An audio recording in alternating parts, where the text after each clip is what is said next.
اعوذ باللہ من الشیطان الرجیم بسم اللہ الرحمن الرحیم۔ نماز تراویح ترویہ کی جمع ہے، جس کا معنی ہے ایک دفعہ آرام کرنا، جبکہ تراویح کے معنی ہے متعدد بار آرام کرنا۔ نماز تراویح کی تعداد چونکہ 20 ہے، اس لیے ہر 4 رکعت کے بعد کچھ دیر ٹھہر کر اور سکون کرنے کے بعد نماز کا شروع کرنا مستحب ہے، کیونکہ صحابہ کرام رضی اللہ تعالیٰ عنہ ایسا کیا کرتے تھے، اور اسی وجہ سے اس نماز کا نام تراویح رکھا گیا ہے۔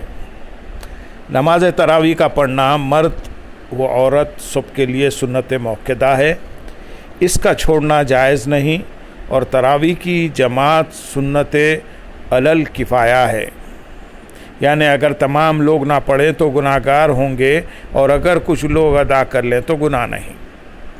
قیام رمضان کی بڑی فضیلت ہے۔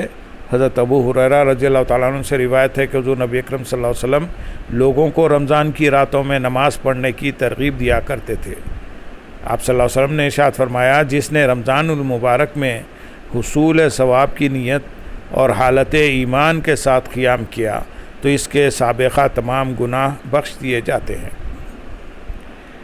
نماز تراویح کا وقت عشاء کی نماز کے بعد وتر سے پہلے ہوتا ہے، اور رات کے آخری حصے میں پڑھنا افضل ہے۔ لوگوں کی سہولت کے لیے آج کل رات کے پہلے حصے میں پڑھ لیا جاتا ہے، لیکن افضل رات کے آخری حصے میں پڑھنا ہے۔ نماز تراویح میں ہر 4 رکعت ادا کرنے کے بعد کچھ توقف کیا جاتا ہے، جس میں تسبیح، تراویح، اذکار اور صلاۃ و سلام پڑھا جاتا ہے۔ تسبیح تراویح یہ ہے: پاک ہے وہ اللہ زمین و آسمان کی بادشاہی والا، پاک ہے وہ اللہ عزت و بزرگی، ہیبت و قدرت اور عظمت و رعب والا، پاک ہے بادشاہ حقیقی جو زندہ ہے، سوتا نہیں اور نہ مرے گا، بہت ہی پاک اور بہت ہی مقدس ہے ہمارا پروردگار اور فرشتوں اور روح کا پروردگار۔ الہی ہم کو دوزخ سے پناہ دے، اے پناہ دینے والے، اے پناہ دینے والے، اے پناہ دینے والے۔ نماز تراویح کی کتنی رکعتیں ہیں؟ بعض لوگ کہتے ہیں کہ تراویح کی کل 8 رکعت ہیں، جبکہ صحیح قول کے مطابق تراویح کی کل 20 رکعت ہیں۔ ام المومنین حضرت عائشہ صدیقہ رضی اللہ تعالیٰ عنہ سے مروی ہے کہ ایک رات رسول اللہ صلی اللہ علیہ وسلم نے مسجد میں نماز پڑھی تو لوگوں نے بھی آپ صلی اللہ علیہ وسلم کے ساتھ نماز پڑھی۔ پھر آپ صلی اللہ علیہ وسلم نے اگلی رات نماز پڑھی تو اور زیادہ لوگ جمع ہو گئے۔ پھر تیسری رات یا چوتھی رات بھی اکٹھے ہوئے، لیکن رسول اللہ صلی اللہ علیہ وسلم ان کی طرف تشریف نہ لائے۔ جب صبح ہوئی تو فرمایا، میں نے دیکھا جو تم نے کیا، اور مجھے تمہارے پاس نماز پڑھانے کے لیے آنے سے صرف اس اندیشے نے روکا کہ یہ تم پر فرض کر دی جائے گی۔ یہ واقعہ رمضان المبارک کا ہے۔ امام ابن خزیمہ اور امام ابن حبان رضی اللہ تعالیٰ عنہم نے حضرت عائشہ صدیقہ رضی اللہ تعالیٰ عنہ کی روایت میں ان الفاظ کا اضافہ کیا ہے۔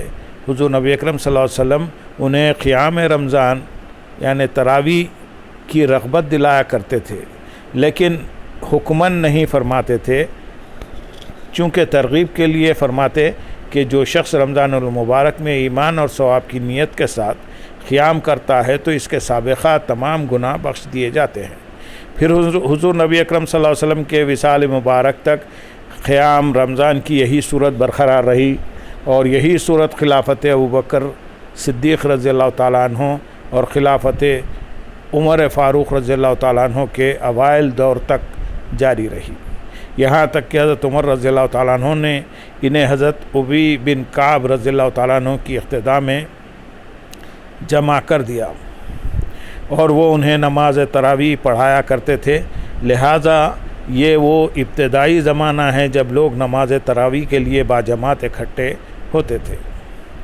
امام ابن حجر عسقلانی رحمۃ اللہ علیہ نے التلخیص میں بیان کیا ہے کہ حضور نبی اکرم صلی اللہ علیہ وسلم نے لوگوں کو 2 راتیں 20 رکعت نماز تراویح پڑھائی۔ جب تیسری رات لوگ پھر جمع ہو گئے تو آپ صلی اللہ علیہ وسلم ان کی طرف حجرہ مبارک سے باہر تشریف نہیں لائے۔ پھر صبح آپ صلی اللہ علیہ وسلم نے فرمایا مجھے اندیشہ ہوا کہ نماز تراویح تم پر فرض کر دی جائے گی لیکن تم اس کی طاقت نہ رکھو گے۔ حضرت عبداللہ بن عباس رضی اللہ تعالیٰ عنہ سے مروی ہے، فرمایا کہ حضور نبی اکرم صلی اللہ علیہ وسلم رمضان المبارک میں وطر کے علاوہ 20 رکعت تراویح پڑھا کرتے تھے۔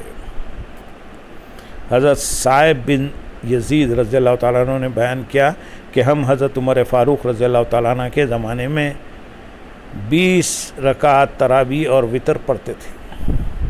اللہم صلی علی سیدنا محمد وعلی آل سیدنا محمد وبارک وسلم۔